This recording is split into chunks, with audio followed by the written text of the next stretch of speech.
Welcome back to the continuation of the Delta Levee Investment Strategy Review meeting. I'm Marina Brand. I'm a program manager with the Delta Science Program, and I'm going to be facilitating this afternoon session. Our session this afternoon is going to be broken into three parts. The first part consists of our panel, who's been working very hard all morning and developing some preliminary comments about the technical memoranda that were introduced yesterday or presented yesterday. We'll then have an opportunity for question and answers between the panel members and the ARCADIS team. And then after that, our last session will be an opportunity for the public to make comments again.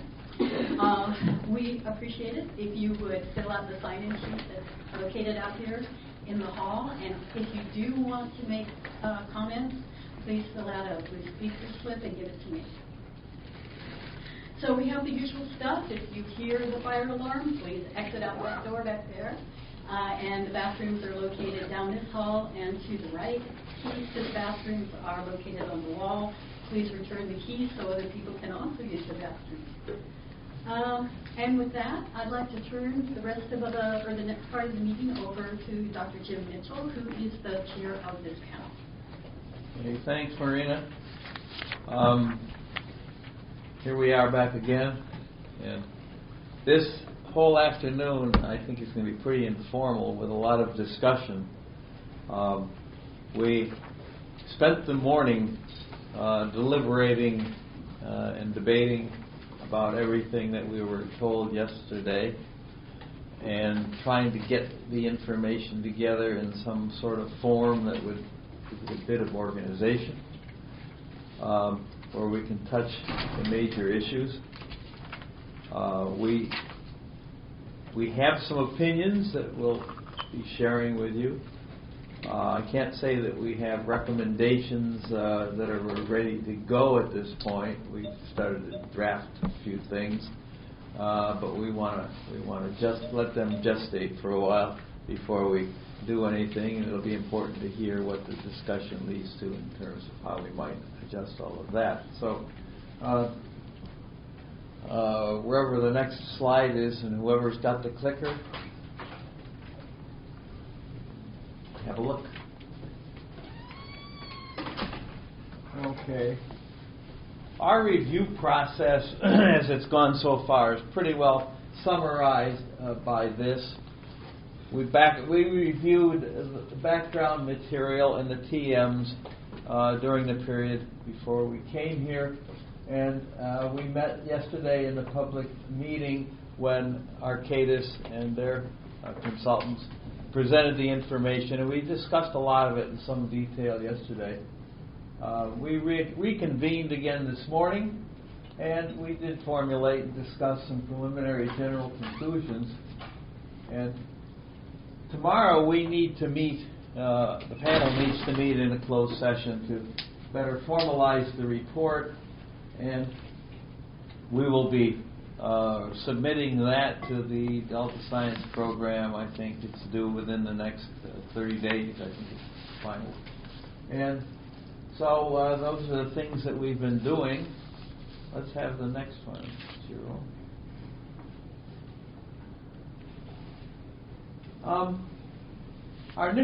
These are sort of initial general reactions to what we've heard and what we've discussed. That we're looking at a very promising methodology and tool that will be useful in dealing with what we consider a really challenging problem. This whole Delta issue is a tough one, and there's no getting around it. And there are some constraints.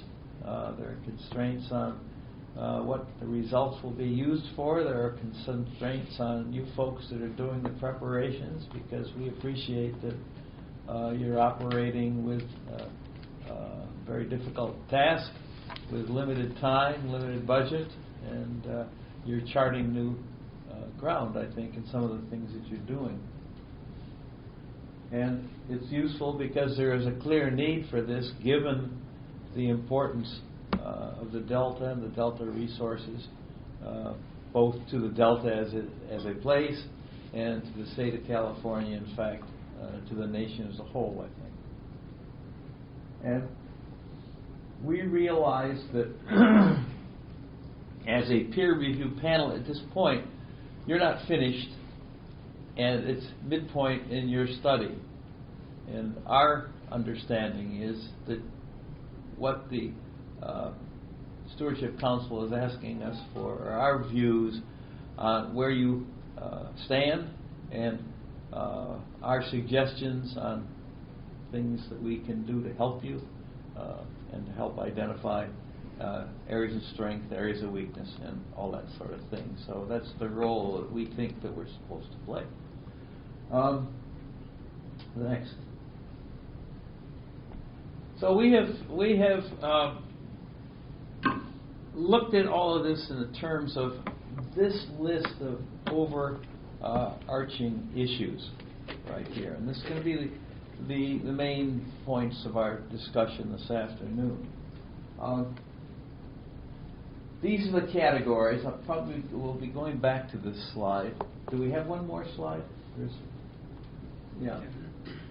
In our report, we're going to be expanding on those issues that were listed on the previous slide. And there is a list of charge questions to the panel of, I think it's like 18 more specific questions that we've begun to jot down some things that we intend to respond more specifically than this discussion this afternoon is likely to allow. And in connection with all of this, we'll have some recommendations. It's a tall order. Let me ask first if any of the members of the panel want to add anything to this general introductory kind of thing right here. What have I overlooked? Because what we're going to do is go back to these things here and toss them out as sort of issues where recommendations that we'll be making are preliminary. They're not complete. They're not wordsmithed like they probably will be before we're done. But looking first at these definitions, we think it would be helpful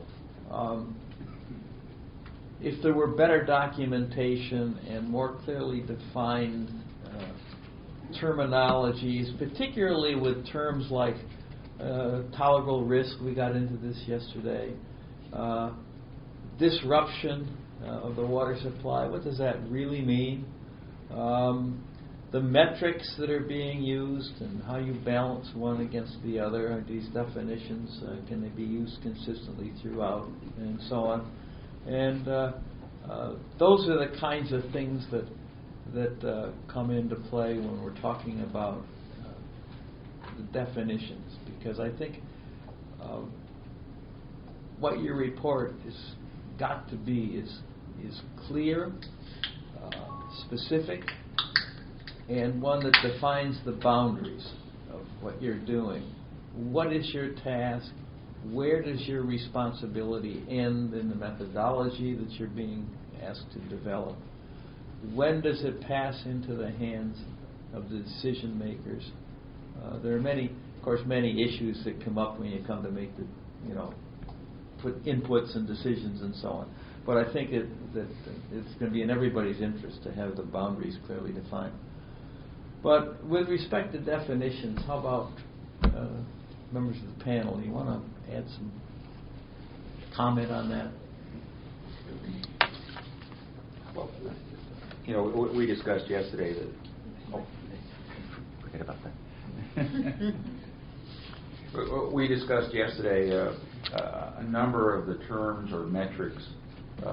Really, at this point, some of them are vague, and they need to be very clearly defined in terms of working with what that metric means, and then as you move down to the decision support process, to be able to evaluate. Okay, this ranks as number 5, number 3. What does that mean? What is the measure of it? Larry. Just a clarification question. I assume that there's a broad scope of definitions. Are you going to provide in your report ones that are of particular concern so we can narrow in rather than have a shotgun approach? Yeah. Well, it seems to me one thing that you may want to have that's in your report is a glossary. Maybe you already intend that. But, we certainly recognize that this is an issue. Just working within our multidisciplinary team, definitions are often a problem amongst ourselves. So we recognize. But if you could shed some light at some point about really the list of terms, that would be very helpful to us. Other comment on definitions? We could easily run into definition problems before we're done this afternoon. We can get into these other things. Data, which really forms the basis for a whole lot of what you're doing to be able to use your methodology. Things that we want to be sure are looked at are critical data gaps. And we know that you haven't got all the data you need to do all the things that you want to do. We also know that you have been constrained to work with the data that's already existing. One thing, though, is that we're not sure that in every instance you have provided us with the best existing data. And that's the data that should be used. I think we had some discussion of that yesterday with some of the points that were brought up. And along those same lines, the existing data maybe needs some QA, QC to be looked at, to be sure that what you have all pass the test of reasonableness and so on.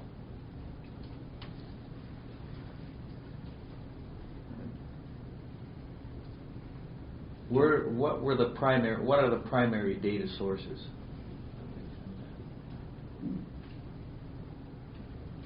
And is there a means for accessing this?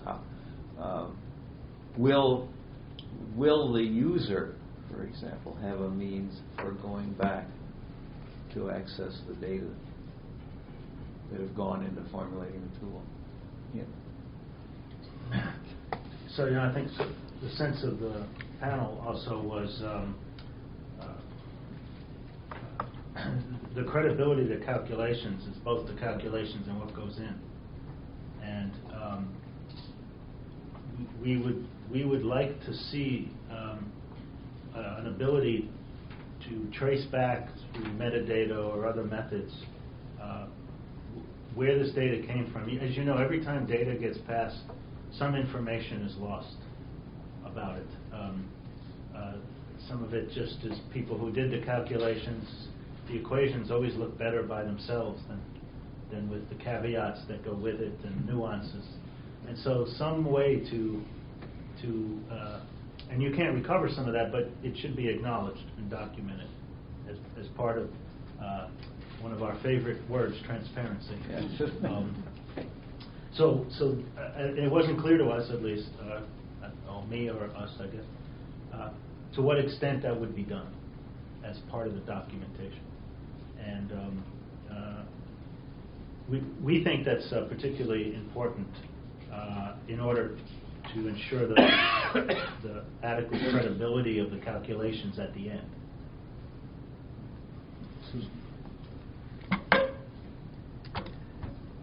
As part of the, let me turn this around. As part of the QA QC of the data, there could be issues in the data source that you used, transposition error. So there is a need to go back and really look at that input data. It might be useful to do some ground truthing of that data Not all of the data, but you can certainly take a representative sample and go through and look at it. As best I can remember, there's no discussion in the document about your assessment of the quality of the data that you use.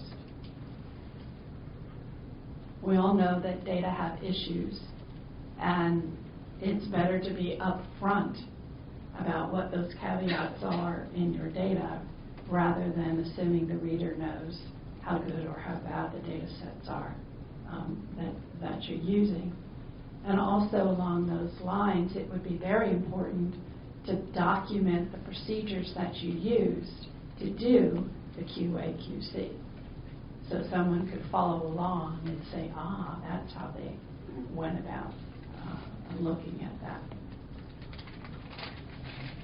Anybody else in the panel have? Harry? No? No? I have another one. Another one, go ahead. I'll be the data person today.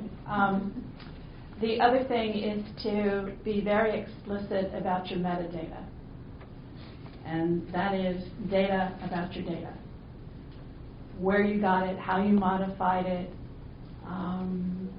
what year, what units it was measured in, the kinds of things that we see in GIS all the time, which is tell us about your data in a very systematic way.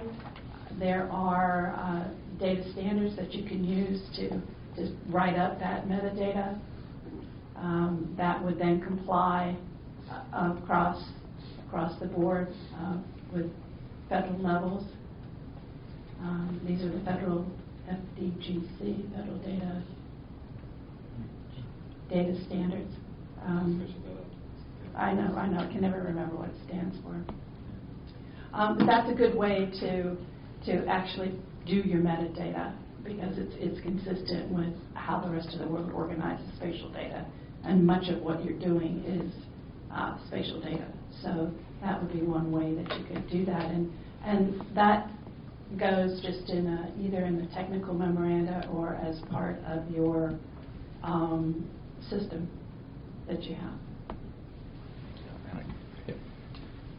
And in the documentation of the data, along with the metadata, it's adjustments to that data to put them into consistent spatial, temporal, over time. How did you adjust those data? And to put them into consistent units, because often, depending on the source, they're in different units and different measures.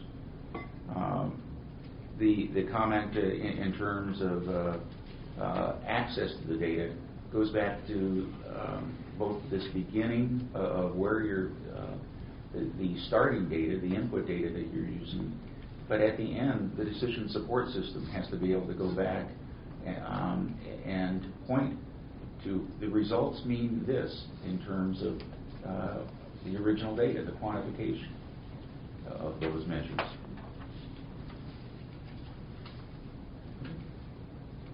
Questions from ARCADIS and friends? Okay. The next category of things is uncertainty, where we think that it's important, for example, that there be some characterization of the uncertainty in the data sets. There's uncertainty everywhere. That's some you know more about than others. That's a vital aspect of it all. And perhaps it would be useful to consider how to propagate data uncertainty through the calculations in the planning tool. Now, I guess there's various ways to do this, and I'm certainly no expert on uncertainty and its characterization, but where you put the variabilities in and how you propagate them, I think, can have a big impact on the output. And here's where some sensitivity and scenario analyses can help inform in the uncertainty analysis. Get you some idea whether you're headed in the right direction on this. I'm sure that there will be comments here from the panel. Yeah, John. I'll just amplify one point a little bit, and that is this sense that this is a very data-driven project. The models are relatively simple, and so the success of this project really is going to be dependent on having the data sets both QA, QC, we talked about earlier, but also this question of uncertainty is all the more important because this is a data-driven effort, and so that piece assumes a pretty high level of importance.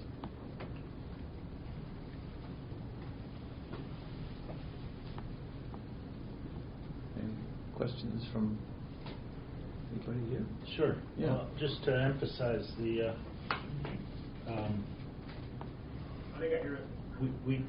we'll have some recommendations about uncertainty, sensitivity, and scenario analyses. As you know, they're not the same.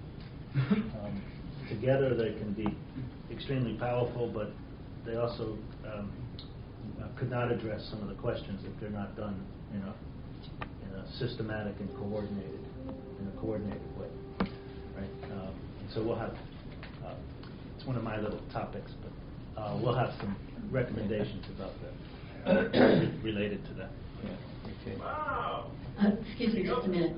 For those of you that are on the phone and calling in to listen, we would appreciate it if you would please mute it. We can hear your conversations.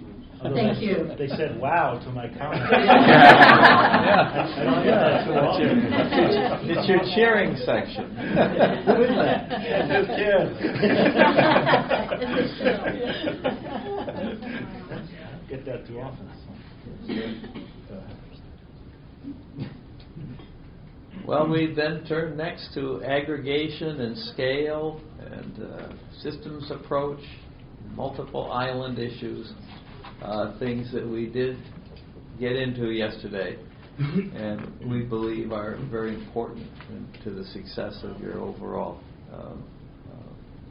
scheme. And among the things that perhaps might be given some attention are to start looking at methods for binning and ranking the outputs and even some of the inputs and your island aggregations and so on. We note that, at least in the charge that we've read, and I think it's to you and to us to look for, has to do with coming out with a scheme to be able to aggregate groups of islands. I can't remember the exact words that were used here. Pardon? Prioritization groups, I think. Prioritization groups, at least 3 is called for, what I've read. And so it's certainly time to start looking at how that's going to be done. And there may be a generic approach to grouping that can be adopted by the users of the tool when you're all done, so they can do it with respect to certain specific things that they might be interested in.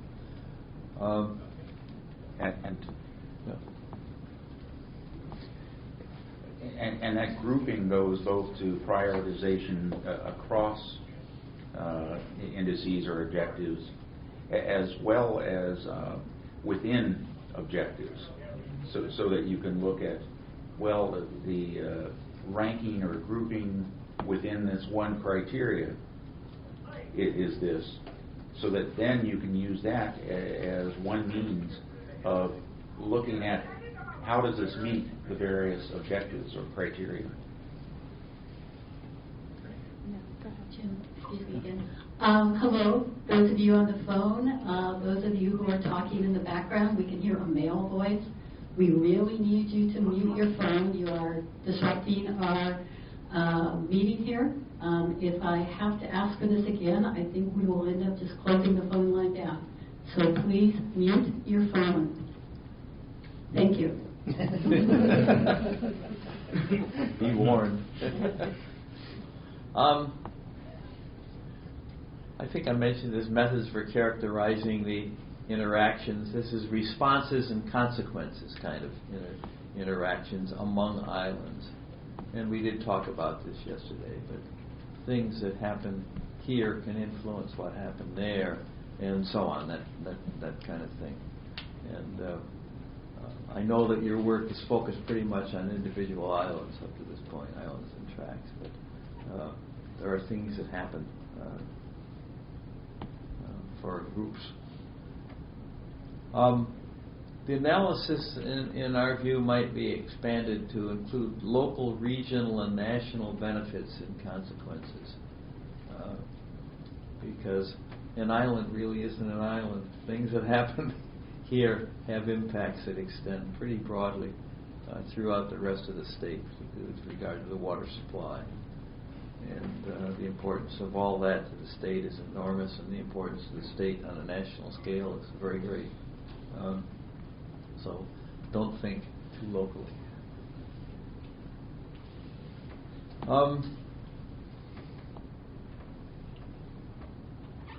Note I have here, simulate realizations of events as part of the scenario analysis in order to determine simultaneous island failures. Who wants to speak to that? I think, yeah. Yesterday we mentioned that for the total number of fatalities, so for the event curves and also for the disruption, it would be very important to have some feeling of which islands might fail under similar conditions so simultaneously.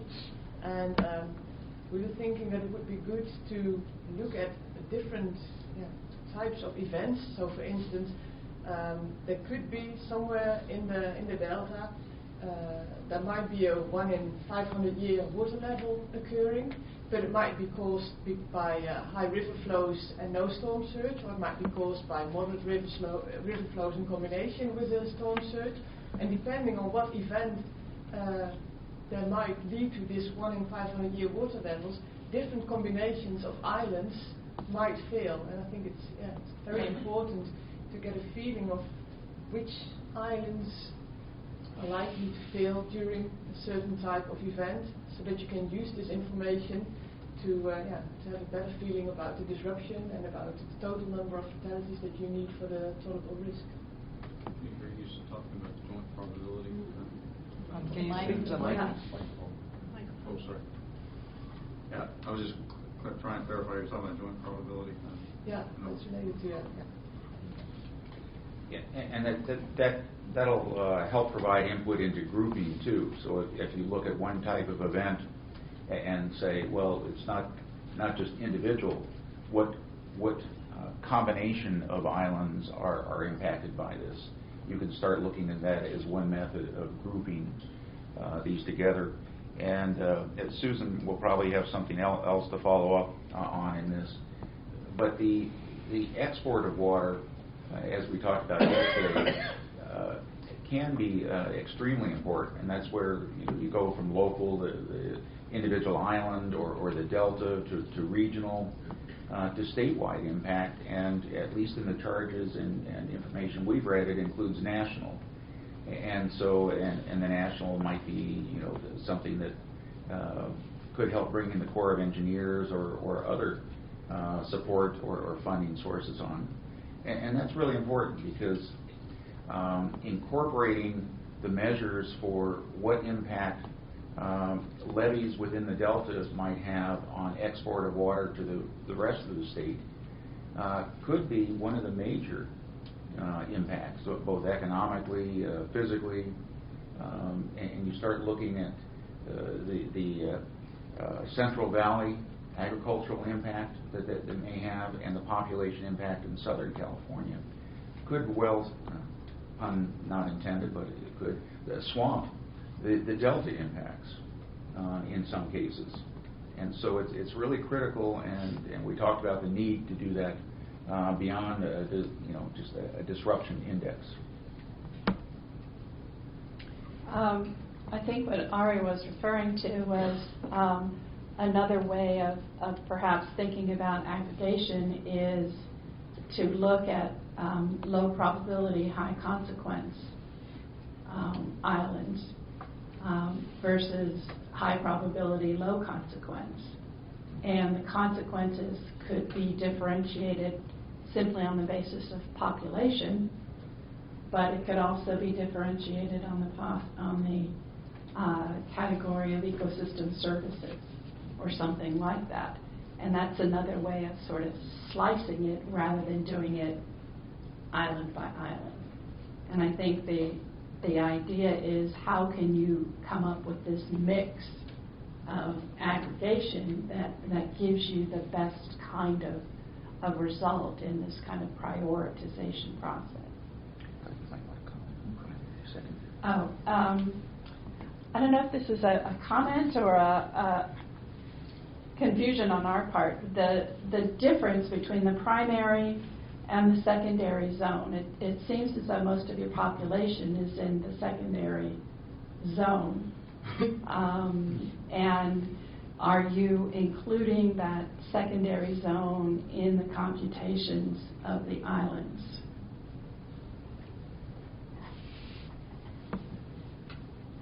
The designation primary and secondary zone is in the water code. Water code defines the primary zone of the delta and the secondary zone, and yes, we are including it. And while I have the mic, I would add that we appreciate very much the comments on the low probability, high consequence events, multiple island failure. We have that on our to-do list, and we agree with everything you say. It's unfortunate we just haven't gotten to that point yet, but we fully intend to do that. Could you be a little more specific by what you mean by it's included in your calculations?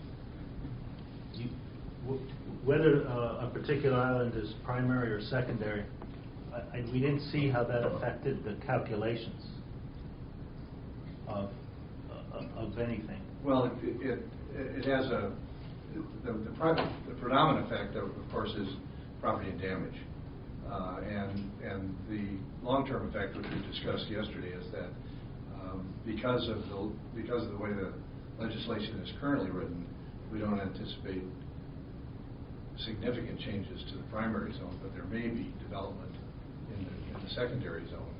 There's certainly development planned, but whether it's actually going to be implemented or not is still an issue.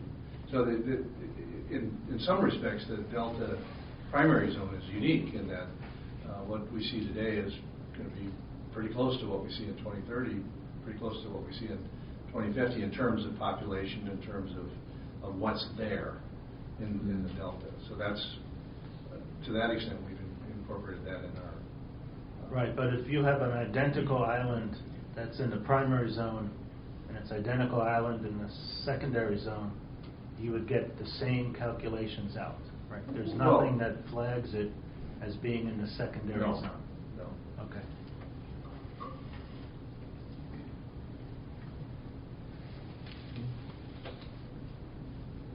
The secondary zone, I think predominantly, Cindy can help me, is predominantly a land use designation as opposed to anything else. There's no other real significance other than land use, which is a major. Yeah. Okay. Thanks. Okay. Something we thought needed a bit more attention is the consistency of measurement units and the temporal dynamics. And maybe that example of where that's important is in the agricultural assets and how they might change over time and the way they're being measured. And I think, Ari, you had some opinions on that issue that need discussion. Well, one example is measuring annual damages as that essentially current crop versus agricultural land as the lost benefit across time. So one of them is dealing with a very short period of time as a measure, and the other is dealing with essentially a permanent loss.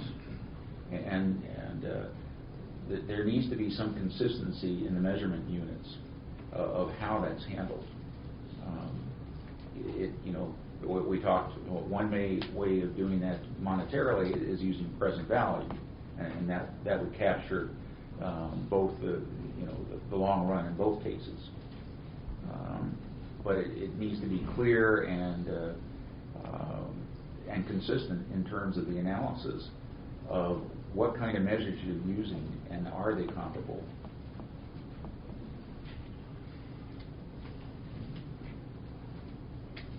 Any questions from the panel? ARCADIS? Well, I just said, in terms of present value, sorry, keep forgetting. Would basically an equivalent annual series, would that suffice? In other words, if we're comparing. Yeah, that would be one way, but at least and as Jim said, this is a work in progress. But these are items that or issues that need to be addressed, before you get down to the decision support system of comparing these issues and items. And that's why I mentioned either present value or the capitalized land value is one way of addressing that, and then you could go down to an annual stream of.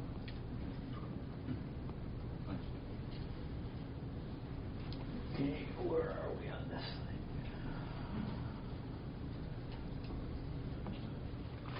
thing?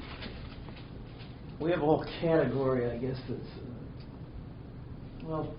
does relate to the overall methodology, but maybe on a more philosophical scale or conceptual scale rather than the big details. And in there comes the methods for the use of the indices and the representation of the risks. Are things consistent throughout? Are the right the indices being used and that sort of thing?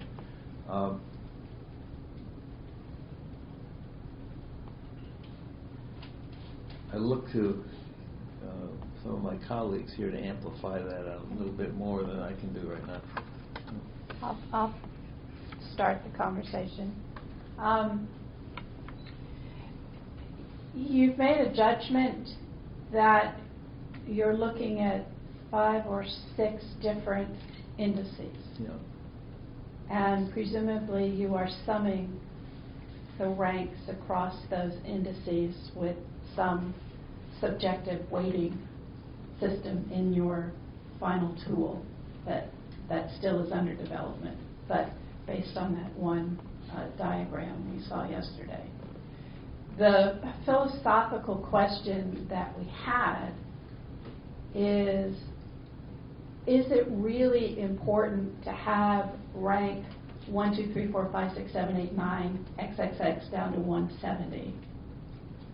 Or is it better to simply bin the data into top third, middle third, bottom third, and to see how the islands and tracks compare across these broader framings? Because ultimately, what is the difference between a 1 and a 3?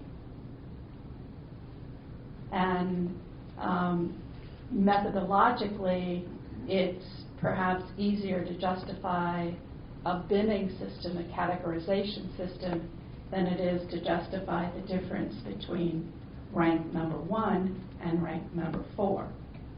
And so this gets at that philosophical question of why the decision was made to go into the absolute ranking as opposed to some sort of a binning process where you could still use index values and you would simply rank where these counties are in index 1 and you would get a 1 to a 3 value or a 1 to a 5 if you want to have 5 different bins rather than the 1 to 170.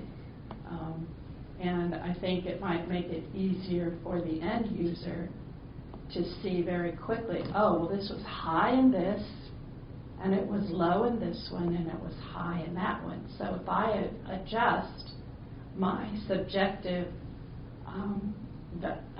evaluations of this, the importance, I can make this one come up higher or lower. So it's just another way of kind of thinking around the issue of actually doing the, what we might call the raw ranking.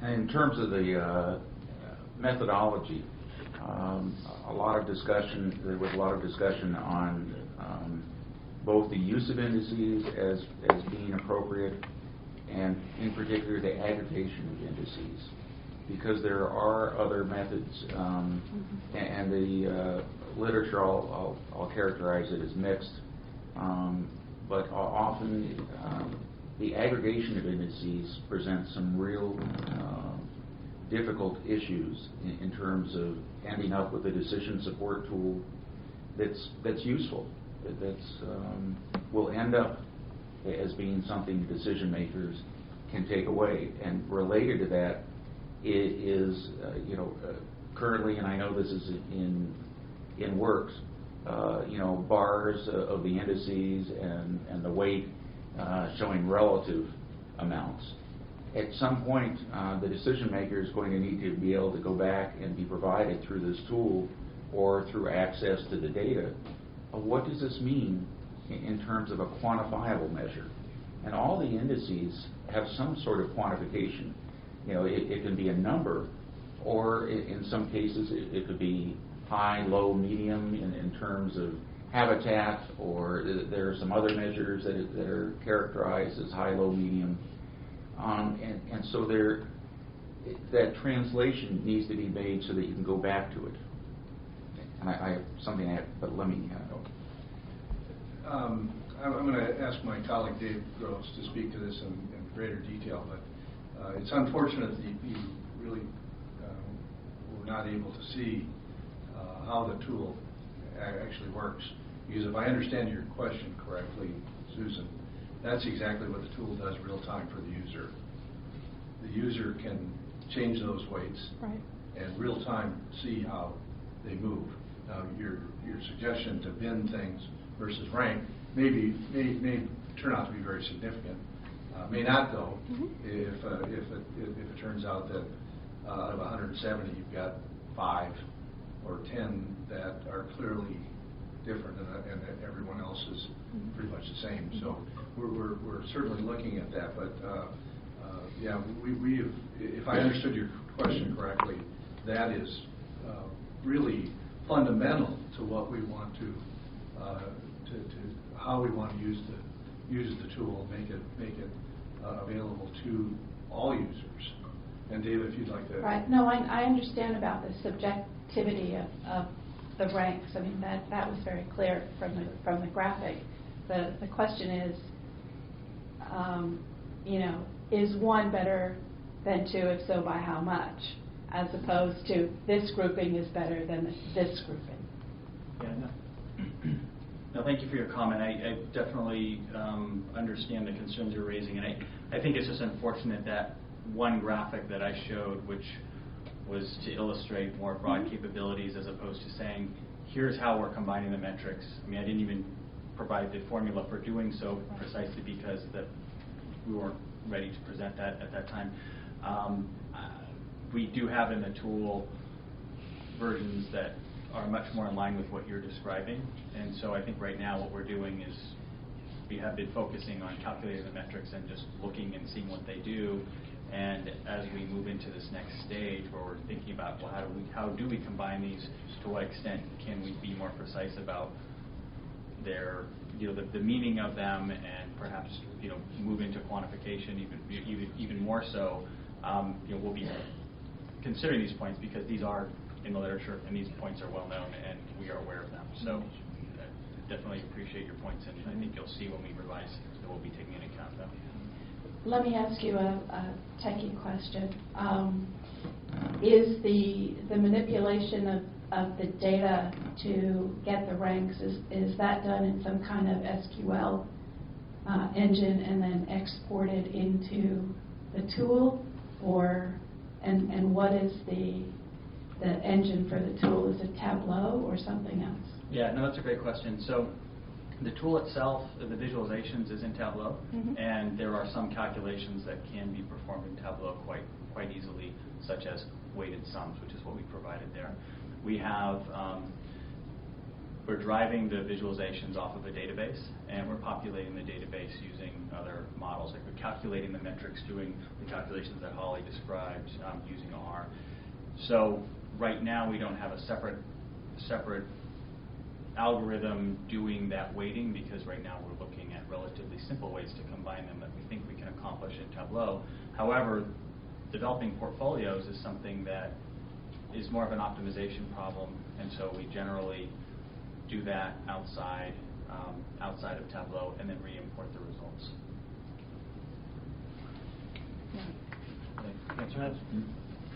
Follow up, although we're kind of on the next topic, so it can wait till code verification. That's okay. It's just okay to proceed, or? Oh, yeah, proceed. Yeah. So can you explain a little bit more? There will be a question about code verification. How do we know these calculations are doing what you say they're doing? And so I'm a little confused. So there's a shell.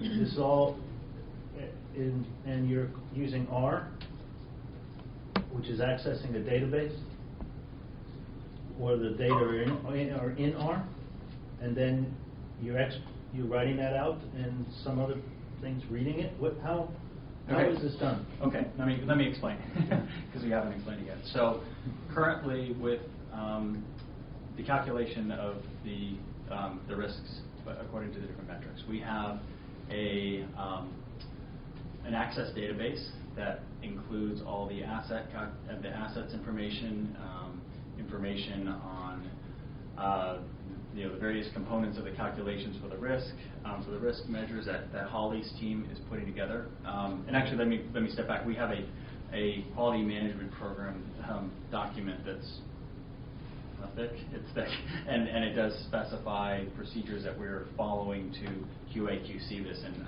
I do recognize that we didn't present that at all. And we can make that available. Yeah, but so there is this process for validating all this. But basically, the way we're designing this is so that it's very clear where the data's, who's responsible for what data, where does it get handed off. So the way we're accomplishing this is making sure that we receive all the data that feed into our risk calculations come in a single database that is coming from one part of the team, and so it's QA/QC before we get it.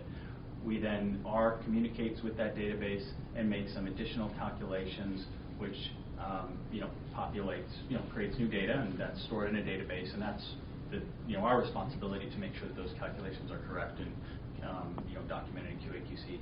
And Tableau is a visualization engine that talks directly to the database and pulls that information. And in some cases, there are some manipulations of that data, but they're more on the trivial addition multiplication side, and those are also calculations that we have per the QMP. We have a process for making sure we didn't add instead of subtract and those types of things. So it's not the system itself. We didn't provide you any documentation for the system itself. Obviously we should have, but it's not a haphazard system. We've done this before, and we recognize that tracing where the data is coming from, making sure the handoffs are clean and consistent is crucial, and that's why we're adopting this database-based structure so that we can have a single data artifact that we can QA/QC and be confident that the data is correct. Let me add that on the EAF and EAD calculation, our team, Shannon and Wilson, is also doing that calculation independently of what Dave and his team is doing in putting together the tool itself. So we compare answers, calculating it twice, and as long as we come up with the same answer, we're fairly confident that we're both doing at least the same thing, hopefully the same correct thing. Just briefly to follow up, so there was a lot of talk about being able to accommodate new information as it becomes available, and so that's why you can plug that into the database. it should then all flow through, right? Yeah, exactly. That's one of the values of using a database structure. Okay, thanks. I have one question. And what exactly is in the database and what is in the code? For instance, the fragility curves, are they in the database or are they in the code? So if you have additional information on that, do you need to go into the code or is it also just... Yeah, maybe how you can... The database consists of the fragility curves, the stage recurrence curves, the seismic PGA recurrence curves. So if we get new fragility curves or we want to test a different scenario with fragility curves, that goes in the database. And again, it's at least in terms of the EAF and the EAD, we're calculating it in both places. Jim? Yep. Yeah, sure. I'd like to follow up on the methodology thoughts in terms of the indices. And as we indicated yesterday, there are questions about transparency of converting various quantified and other types of measures into an index rather than reflecting what that measure actually is. And there are methods that can be used, a number of them, without going to an index, and that still lead you to identification of prioritizing levees. One example I'll give, if it's damages, you can have the damages ranked in a column by level of damages, and then the same thing in terms of habitat with whatever measure, and put down the order of ranking, and then the weight can be applied to the top of that to say, well, the economic damages are the most important to me. So I'm going to rank this first, and then weight each of the others. Whether the economic damages get 50% and habitat gets 35 and so on, and then you can rank across the rankings, and it still provides the original information in that table showing what is the quantification, how many lives is this instead of an index.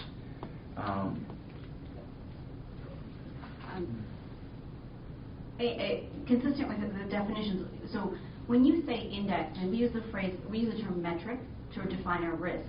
I just wonder if you can take a minute and explain so we're all clear what you mean when you say index, because I think we're doing what you're saying. So meaning that when you look across, when we have EAD, EAW, we're providing that we intend to provide that in its natural units, and then the combination can be, could be unitless, it may be in dollars. I mean, we're still working through that methodology. So I'm thinking that we're talking about the same thing, we have the same viewpoint, but maybe I'm confused about what you mean by index versus metric. I'm thinking in terms of the equation that shows the index times the weight and then aggregation of that. And that did not appear, and there was discussion by you, normalization of that. And normalization, what does that mean? You can't, if you come up with a dollar figure, how does that compare normalized to a number of acres of habitat figure, or a high, low, medium value? Yeah, your point's well taken. I encourage you guys to look at that line in the documentation as a simple example of how this might be combined. There was 3 sentences about it. It should have been caveated saying we're working through the methodology. Just for example, here's a very simplistic way. That was the intent of it, and I mean your suggestions will be helpful because we're still working through it, but I think it would be a mistake to assume that was how we necessarily intend to, because we well recognize the issues that we still need to work out. Even if we were to go in that approach, we would need to figure out how to scale it, how to justify it, and we just haven't done that yet. Sue? One of the things that we discussed this morning is that the metrics, to use your terminology, are what you've chosen seem to reflect some of the goals in the science plan in terms of what's important in the Delta. The one aspect of that which is not necessarily captured by the metrics that you've chosen is the Delta as a place. And I noticed a lack of a metric on cultural and historic resources and the value of that. And so I'd like to know, are you thinking of adding an additional metric that captures those cultural and historic attributes of the place? You have the data in the asset sheets at the end, so we know the base information's in the database, but you haven't taken the next step and create a metric that includes that. There's not a separate metric, but damages to historical places, state parks, legacy towns that are in the asset inventory are included in the expected annual damage calculation. So in that regard, they are included in the metric. But that's damage. A sense of place is more than True. just economic damage. It's the presence or absence of these things. The presence or absence of recreational opportunities, things of those sorts. Yeah, I think a couple points is you are right. We do have data that could be used to create a metric for that. We have discussed these types of metrics. We haven't developed them yet, and if you recommend we do it, that certainly will. I mean, we're balancing, doing a lot of different things. So this is one of those pieces that we could do, especially if the council believe that we should expand our metrics to include that. So I wouldn't say that we've ruled it out. Just it's not. We haven't done it yet, and we'll need to determine if we can. Can I ask just? Yes. Yes. Okay. Just to build on what David was saying, it is one of the discussions we're having with the council and have been over the last few months. Around what are the state interests, what gets put under that category, how do we address some of these more perhaps sometimes tangible but maybe sometimes not values and assets. And right now, so far we've just stayed focused on the ones we've developed, but that discussion isn't over yet. One of the things that sort of differentiates, at least the way we've been thinking right now, and this could very well change, is what are the drivers for levee investment projects? So what are the primary drivers for that? And let's just take recreation, for example. When we looked historically at investments that the state has made in levee improvement projects, recreation was never a primary driver. It may be a secondary benefit. So that's one area that kind of right now has differentiated it. But I think when we get to sort of that next stage after the strategy's developed and we sort of turn to our partner agencies that actually provide the funding and help implement the projects, at that stage, that might be the place where we say, we're going to want multiple benefits met with these projects, and here are some of more the Delta's place that should be considered in those. So it's the thinking so far, but it's not completely set in stone yet. Maybe one way around it is to have primary and secondary. So you're not open to a critique, but you haven't thought about it. You're just putting it down a little bit lower on the list, and that you're not ignoring the co-benefits and the co-goals of the Delta, but rather these are the primary, and then there's some secondary ones that we want to think about. Yeah, and just one comment on this. I think this is really good. As we're designing this framework and system with the idea that it is an iterative process, and that if we decide we come up with a new metric, it's a very, as you can imagine, a very flexible system because it's database driven. We're using a very flexible decision support tool that can accommodate a new column if you want it. We don't need to go and code up some new visuals. So this is exactly what we anticipated, and I would suspect that as we roll this out to the public, there may be things that we possibly bring in and we add it at a later date. So. And you can easily just dichotomize, yes, no, yes, no, yes, no, yes, no, and create your metric that way.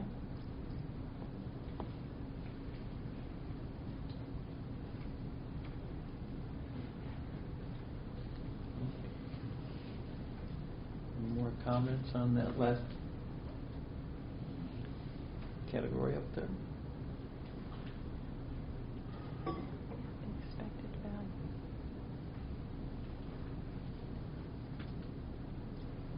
Anybody want to say anything about anything?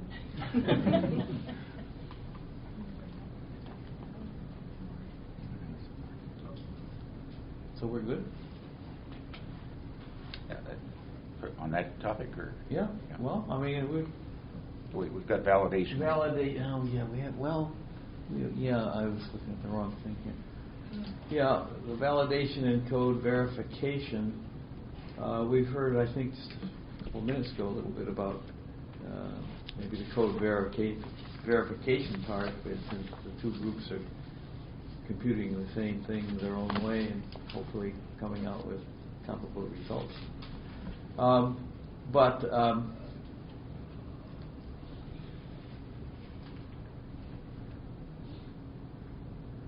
I have a note here that I guess, Kenny, the use of expected values for risk is abuse. Should derive the expected value. The end. I don't quite understand that note. I think we're going to explore that more tomorrow. Yeah, I think so. Yeah. I'm not sure I understand it.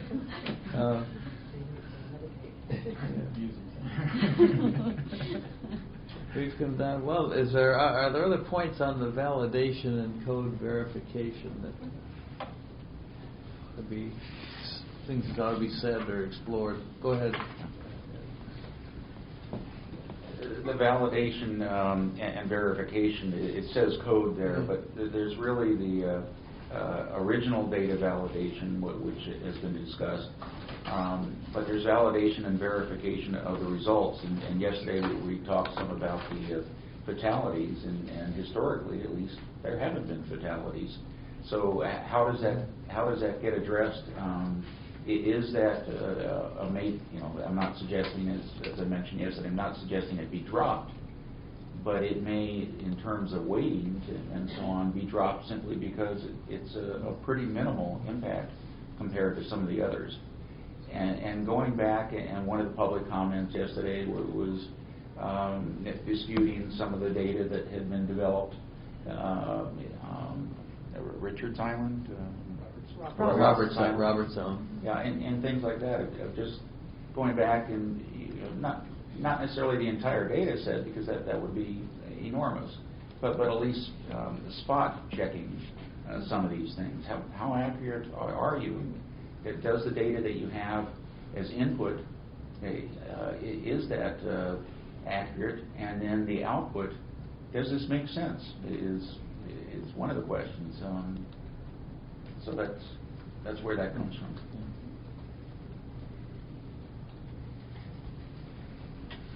There, as far as validating the data, I agree that the spot checking and for example the question raised yesterday about 0 residents, and yet there were residential properties there. There's some question. I'm sure that Jessica will be pursuing that.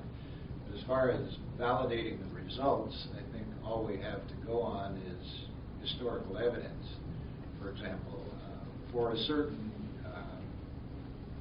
I don't know what level it was, maybe 500,000 cubic feet per second of inflow in 97, there were 11 failures in that particular year. Maybe not necessarily from that one event, but there are ways that we can use the fragility curves and the stage recurrence curves that we have to run a Monte Carlo analysis and see if our current inputs produce that kind of a result for that level of flooding. So there will be a number of spot checks like that. And again, it's full recognition that it's a work in progress, but those kinds of things need to be documented, Sure. along Absolutely. with the set of assumptions that are made to reach those. That was a discussion item, and I can't remember on which one. But I'll just take a moment to go back briefly to the indices. Working with decision support systems, often you end up with a number of mathematical equations and lots of different inputs. And these types of support systems, you turn the crank and out pops a set of results. And the typical statement is, okay, the answer is 42. And then you have to go back. What does this mean? And so that DSS tool needs, and that's where I'm going back from indices to translating it back to quantifiable, number of bodies, agricultural land, et cetera. So I just want to make sure that I highlight the importance of that. Yeah, just respond. I totally agree, and I think the way we view decision support tools is it's not a tool to provide an answer. It's a way of bringing analytics and best available science into a deliberation process. So, we didn't get a chance to really show you the tool, so I know it's difficult for you to evaluate, and this will have to happen in the second round or something somehow.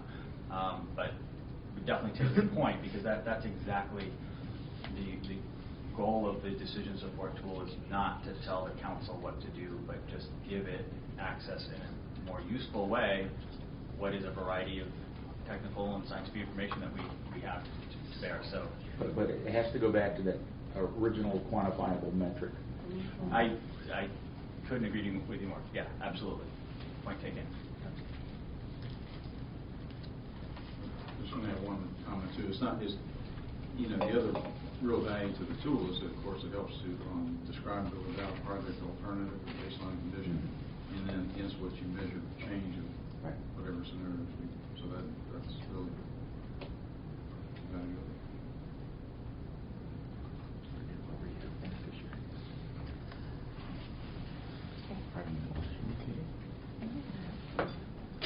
Yes, John. Sure. Not sure which category this fits in, but maybe it's the validation, the verification piece. A question came up this morning on how engaged you have been with stakeholders in the design of this tool, and there wasn't a lot of information in the DMs on that. But either in terms of the underlying stuff, or in terms of the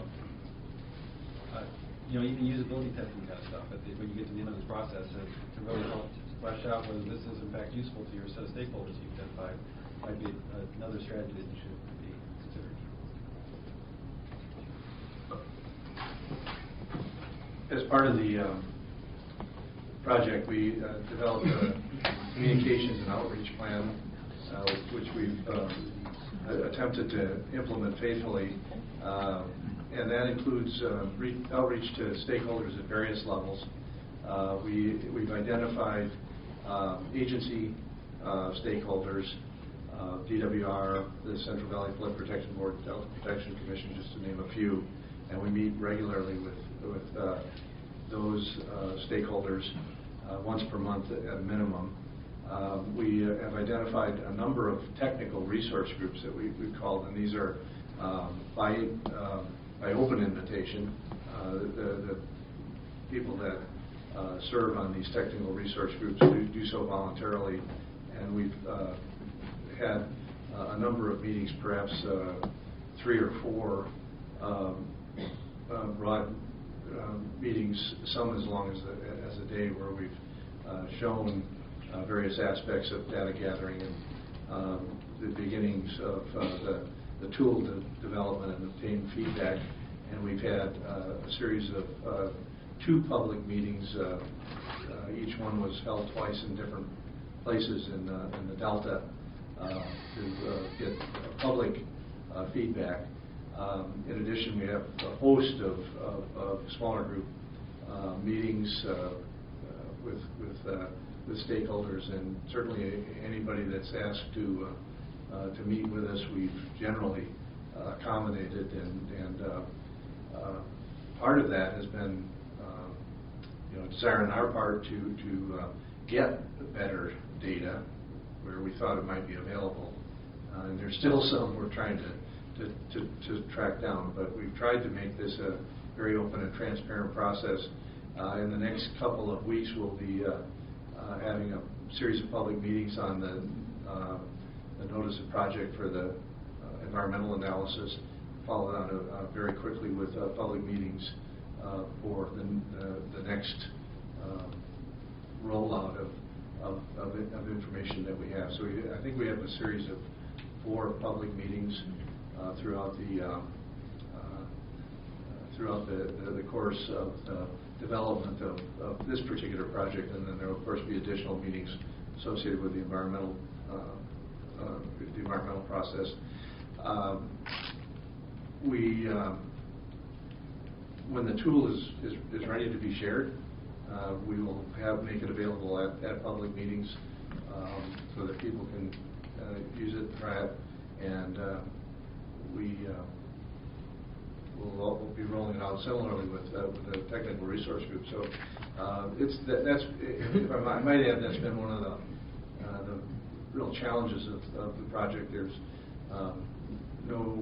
a tremendous number of interested people, and trying to gather them together efficiently and make it worthwhile for their time, and to gather them together and be able to tap into whatever particular expertise or set of data that they might offer has been a bit of a challenge, but we've tried diligently to include as much stakeholder feedback as we can. I think it's very important. I'd like to back up and make a point, and I'm sure you understand it, but I think it's when you consider a place like the Delta and the importance of the levees of the Delta, depending on which hat you put on, those can take on a particular perspective. But we have a very precise set of guidance, and that is prioritizing state investments to reduce risks to state interest in the Delta, and that has been the sideboards within which we're trying to operate. And so some of the things that, and as Cindy described, the state interests are being provided to us by the council, and then we're attempting to respond with metrics or indices to address those state interests. And as you said, they're still in the process, but we're looking precisely to advise the state as to how it should prioritize its investments in the Delta, which is only a very narrow slice of the entire Delta situation when it comes to levees. Do you want to say something? Sure. Jump in? Yeah. Go ahead. My understanding, and Cindy may want to respond to this, is the tool is not supposed to be limited to just the impacts in the Delta, but to state assets and investments, and that's one of the reasons why that export of water is so important. No question. So it's not just the Delta; it's regional and state, and possibly national, and associated with that is the importance of identifying the specific beneficiaries. Are they within an island, portions of the Delta, or groups? Is it the region, down to Stockton, Southern California? Those beneficiaries, whether it's by user group or by spatial location, it's important to identify those. You bet. And we do recognize it's the state writ large. And I would add that the ecosystem restoration and the benefits derived from that as well kind of gets to that broader scale as well.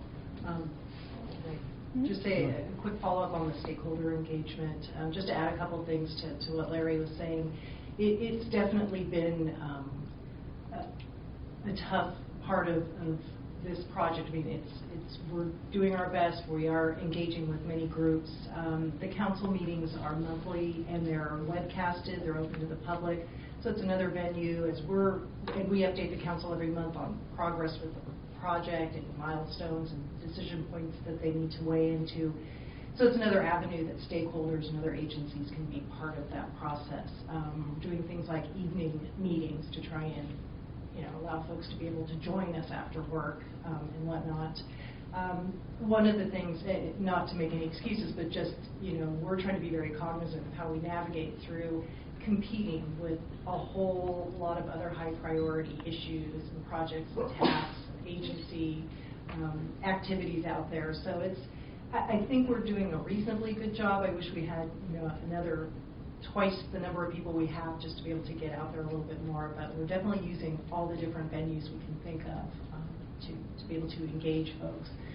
The idea is that we may not all agree at the end of the day, but we certainly want everyone who's interested or has a vested interest in this to understand what we're doing, why we're doing it, how we're doing it. And I'm going to put a plug in for my appreciation of the comments about documentation, transparency, and people being able to go back and walk through how we did calculations and the data we used, because I think that's a very critical piece, especially as we move past this first phase and we look back, 5 years from now, we need to do some updates, just being able to understand how we, got to the end point this time around. So.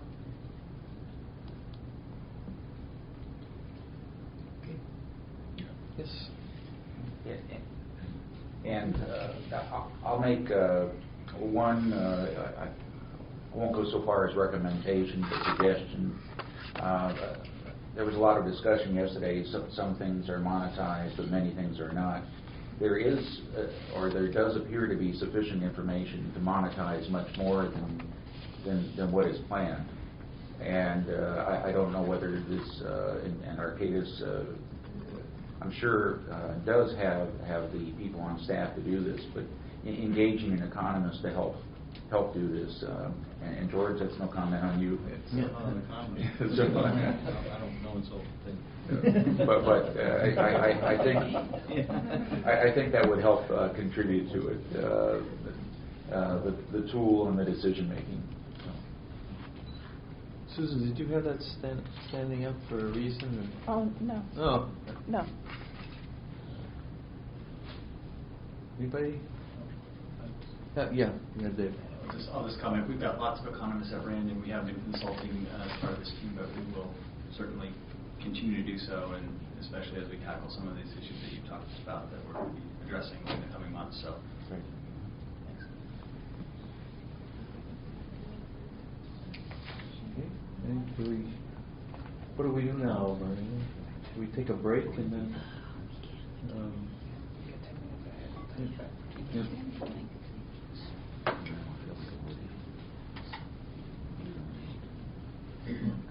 Yes, it looks like we're about 10 minutes ahead of schedule, so we could take a break. Okay. And then continue the questions after the break. If there are any more. Okay. And then we move to public. And then we'll move to public comment, yes. Okay, so we are going to have a break till about 3 o'clock. Reconvene. Any further questions from the panel or questions from ARCADIS? And we'll be ready for the public input. We're ready to start kind of our second session, which really we had begun before the break, and that is question and answers between the panel and the ARCADIS team. And I do understand that the panel members have a couple. We have one more. At least one more question. Yeah. And I'd like to remind members of the public, if you want to make a comment, please fill out a blue speaker slip, which is they are located outside in the hallway on that table. Thank you. Okay. Yes, there's an issue that we did want to talk over with you, and I think it's going to be expressed by Susan here. One of the things that we talked about yesterday at some length was the concern about the water disruption and the metric that was being used to capture that, which turns out to be salinity. And I'm wondering and wanted to give the team an opportunity to reflect on some of the comments we made yesterday, and if you have any additional thoughts on that particular metric.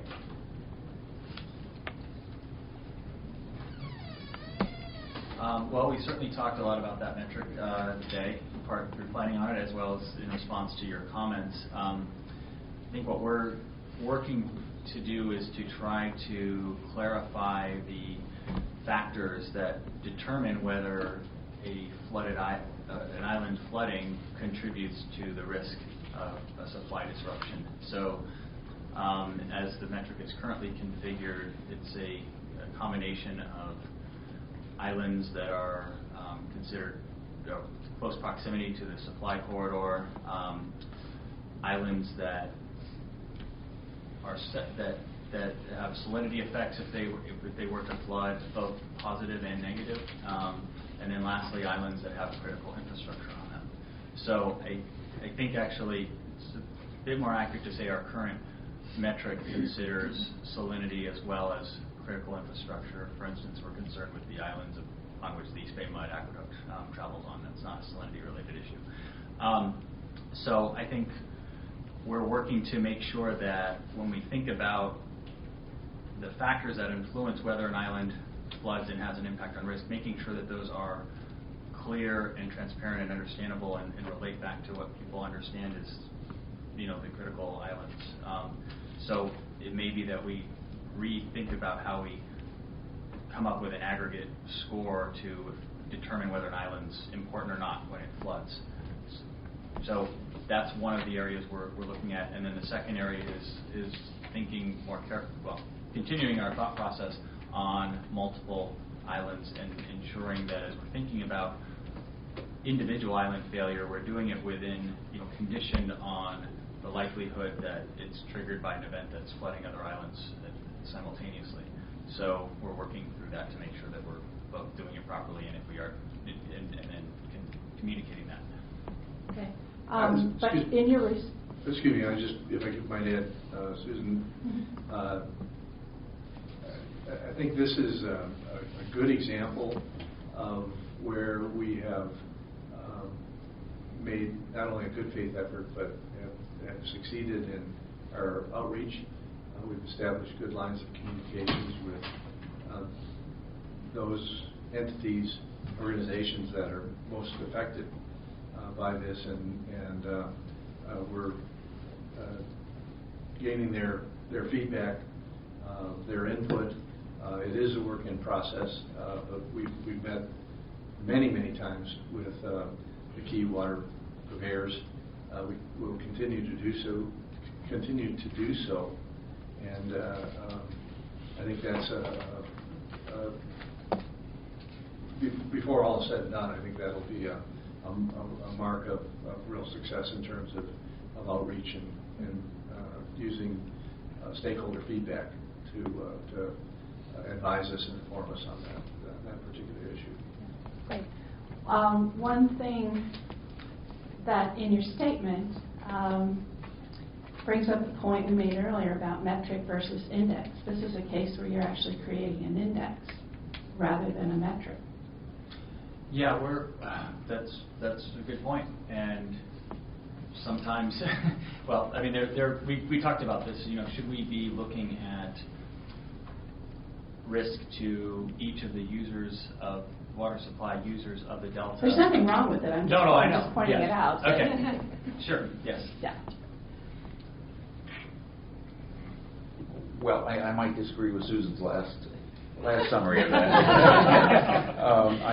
I think the index really loses a lot of what the impact is, and this goes back to the beneficiaries. Mm-hmm. And I would strongly encourage efforts be made to quantify the water quality as well as the water quantity impacts, not just within the Delta, but the Delta and beyond. And so that's the Central Valley in Southern California.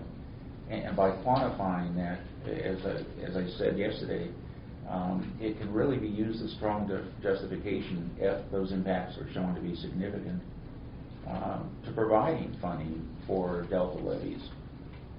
And that's the kind of support I think would be very helpful for the Stewardship Council as well as the other stakeholders in it. So the use of an index of disruption essentially within the delta, I think really reduces the effectiveness of that metric, or the not only effectiveness, it makes it not a metric in many ways. Well, our challenge is to figure out how do we estimate the specifics of a disruption due to an event that affects islands. We don't have, well, it's a challenge to come up with an approach that can determine how much the flooding of a island or a series of islands actually reduces water deliveries to a particular user. We think that given the data that we have, that's a pretty big leap to make, which makes it very difficult to say, you have a risk of a reduction of a certain amount of acre feet being delivered to a particular user, and therefore that has a particular value. So I'm not saying that, I think this is a really challenging kind of analysis to do with the kinds of data we have, which is probabilities of flooding of islands due to earthquakes and floods. But I take your point that we do want to move beyond a very abstract disruption risk and make it so that it is possible to understand how does that compare to EAD risk and other types of risks. And so one of the things that we were discussing this morning, which I do think is in response to your helpful comments from yesterday, is not over aggregating through that weighted, not combining the salinity, the infrastructure, and the conveyance factors into a single one, and then instead breaking it out by user group, because then even though we may not be able to say, you have a 1 in 5 chance of losing 20,000 acre feet over a certain period of time, we can say this island has this % chance under this scenario to have an impact of a certain size, have some sort of disruption. And or if we break that more out, likely a group of islands, but Well, yes, sure, exactly. But each island. Okay, yes. And so by breaking it out by the different users, then I think it's easier to relate that to something tangible. Whereas right now I can see it's a single risk to water supply, and that makes it difficult to know, well, is that East Bay mud supply, is that Southern California supply, and how much value does it have? Well, it depends on which one you're talking about. So we definitely take your point, and we're striking that balance between what can we do faithfully with the data we have incredibly, and how can we make the metric most useful, to ultimately prioritizing risk and investments. Yeah, and that goes back to the earlier comments of the importance of identifying the beneficiaries or who's impacted. Yeah, this will definitely help that, and yes, that's informed our discussion today, for sure. I just add some of the lessons we've learned doing some work more or less at the national level, calculating NED benefits of water supply, which, basically looking at a variety of users of all different, municipal, industrial, commercial, agricultural. Being able to look at it from the standpoint of not so much disruption, but the cost of, basically the willingness to pay to avoid water shortages. That's really where we've actually imported we've done some benefits transfer work looking at that sort of thing, moving into the southeast to look at, in the case where there are no alternative sources of supply, the real cost of water shortages are effectively the willingness to pay to avoid those shortages, not the actual disruption itself. So, but if there are alternatives, of course, they're limited to the replacement cost of alternatives. You're right; they can be monetized, and I think reasonably well. Yeah, there's willingness to pay, the avoided cost method, and as we talked about yesterday, Michael Hanneman et al. They did a study for MWD on the willingness to pay for water supply reliability. Yep. Yeah, because I think the idea is you're not going to have the shortage. It's basically what's going to be done to accommodate or to adapt to the probability of shortage. Yeah, I don't dispute that. If we could get to the point where we knew a quantity of water and a risk of losing that quantity of water, we definitely appreciate the methods and have applied and know how to use that. It's that link that we're still trying to get, and maybe we'll get there. So it's worth effort. Indeed. Okay. Maria? So I just want to verify, I've not received any blue speaker slips. Okay, Kurt, if you could, well, if you could fill it out afterwards. Oh, okay. We did hear from you yesterday, so we do know who you are. I can speak right here. I guess in response to some of the conversation that's been brought up again, Kurt Moody representing the Metropolitan Water District. And a lot of discussion here about urban water users and the value of water and the linkages between islands.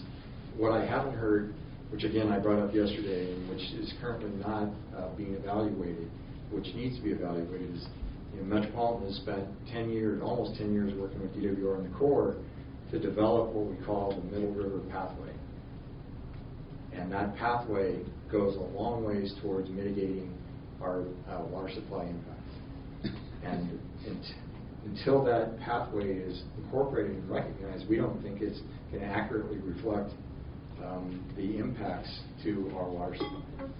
Because we plan to go ahead. Am I allowed to ask a question?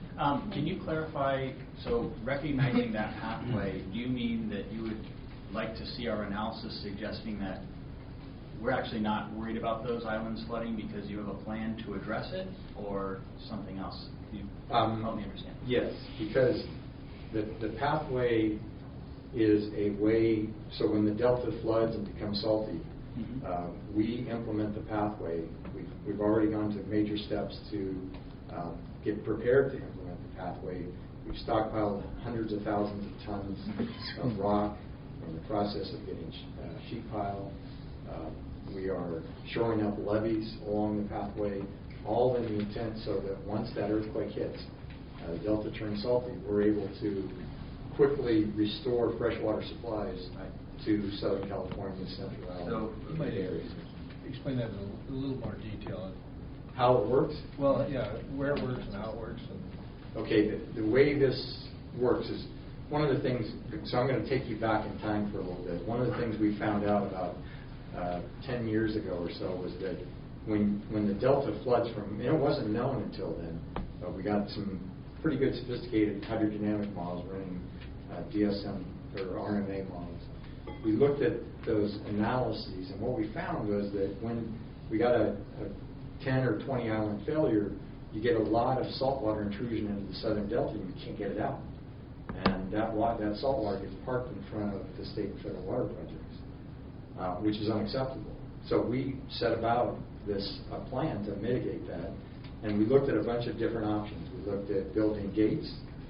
You know, you could close gates, you could build barriers, kind of things you do in the Netherlands, right? We looked at those, and we designed those, and we costed them out, and we settled on the strategy of a reactive strategy, not a proactive strategy.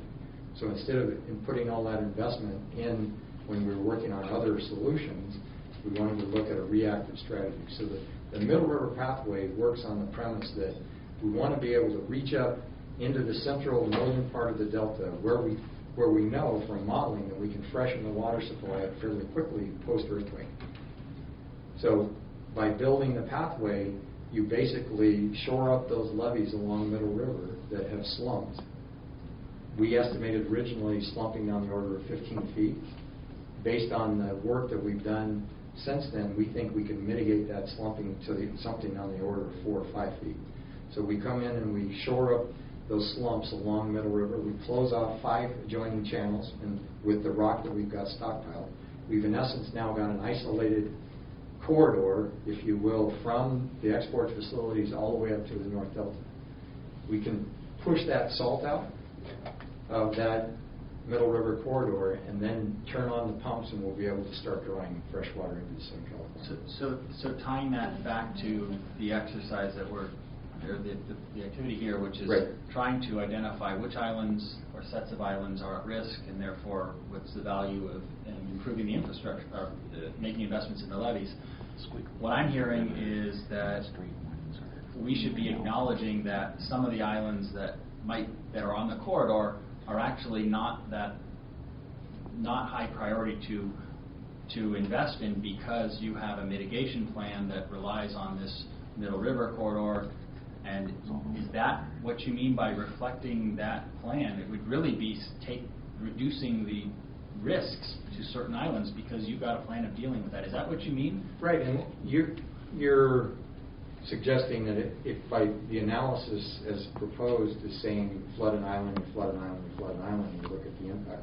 Mm-hmm. What we're saying is if those islands are flooded and the pathway is in place, there's a different risk. Right. So it'd be a lower risk, and right. What that would do is, in the framework that we've constructed, that would reduce the benefit of making investments now to shore those islands up. And so this gets back to how we think about water supply risk, and if we disaggregate it by users, then it may be that for the user you're representing, given that you've been very proactive in developing a mitigation plan, that there would be fewer islands that are shown as high risk to Southern California. Is that consistent with what That's correct. And, okay. And just so, obviously, Metropolitan is part of the State Water Project, which is right adjacent to the Central Valley Project, which isn't far from Contra Costa's intake. So the pathway really serves all those interests in the Southern Delta. Okay. Thank you. Yes. I mean, it's the Middle River pathway. I'm not from here, so it doesn't ring a bell. Is it something that is already present, or is it something that you think, okay, if islands are going to fail, we're going to make sure that the water can pass through a certain area? Right. If we have a delta map, I think That's what we were curious about. Okay. And the second question, maybe I can ask it straight away. Sure. Is this plan, will it always work, or does it depend on which islands exactly are going to fail? It always works. Okay. And we've modeled a bunch of different. We've modeled a bunch of different scenarios, different islands failing. And one of the things I mentioned yesterday was this, what we call emergency response tool, which is the ERT. So that tool allows one to go in and flood 1, 2, 10, a whole bunch of islands simultaneously, and look at, with the pathway in place, what the impacts are. Yeah. And so it's an existing tool. We helped, kind of set up the parameters to help develop that tool. And we think this pathway is something that we've invested a lot of time and money into, and we think it's something that really works. So it's kind of hard for me. Let's see if you want to. I don't know if you can hear it. Yeah, let's see. So this is Middle River right here. And the pathway, the intent here is to shore up the levees along, and we've done a significant amount of improvements. When I say we, I mean the Department of Water Resources has funded those improvements. We've been working with Dave Mraz's shop as well as Division of Flood Management to not only make those improvements on the pathway, but also to stockpile a whole bunch of material. Hundreds of thousands of tons of rock, as well as now potentially sheet pile, and then the ability to quickly move that material and get it into place. This ERT model, one of the things it does is it allows you to look at how fast you're moving that material and getting it into place, and how fast the repairs are being made, so you can analyze the water supply as well. So, but anyway, the modeling has indicated that we call this the freshwater pool. By closing, we would potentially put barriers across Southern Steamboat, open the Delta Cross Channel. You can create a significant freshwater pool at that location fairly quickly, post-earthquake. So this becomes fresh within a month. And what you want to do is be able to bypass all of this salt, and you isolate Middle River, you're able to do that. It might be more helpful to, if you have some reports, to submit them through the Delta Science Program. Okay. So that we could do a more thoughtful evaluation of how this fits into the particular project here. Okay, sure. Just to point out, this provides a really concrete, excellent example of exactly willingness to pay to avoid water shortages. This really provides direct information that can be used to monetize water supply reliability.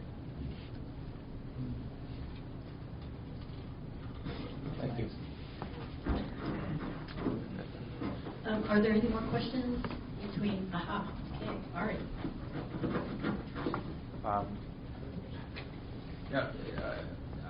Not directly, but somewhat related to this, is looking at future conditions in 2030, 2050, and some of the proposed alternatives. And one of those is the conveyance tunnel.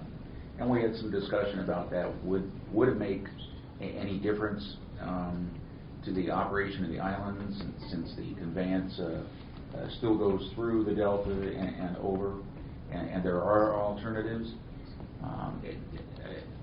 What we discussed is will request is just simply documentation on the assumptions that are made of why or why not that's included in it, and if it really doesn't have any effect in terms of overall operations, because the water still has to meet salinity and other standards in the delta, then simply document those assumptions.